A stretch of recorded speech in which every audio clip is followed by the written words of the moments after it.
Best jobber. Probably George South. He started up so many guys in the business, jobbing for him, and made them who they were. Mm. George South is like the king of that. If there's ever a Mount Rushmore for jobbers, George South is number one. Have you He's got right there, first one. Have you got the other three? Maybe that I couldn't answer, but definitely George South.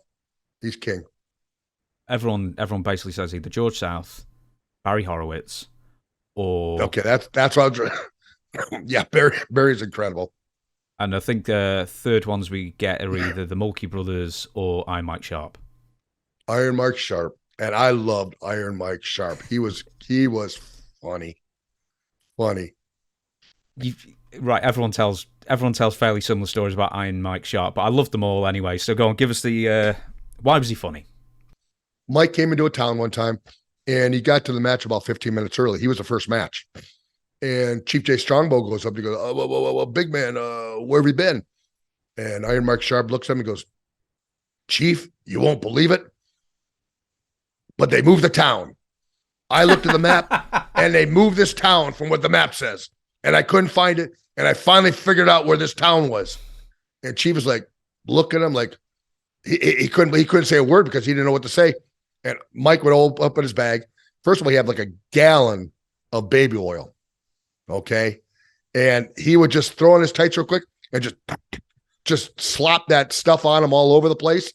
And he would do a couple of warm-up things and that stuff and right to the ring. But after the match, he would do his workout in the place.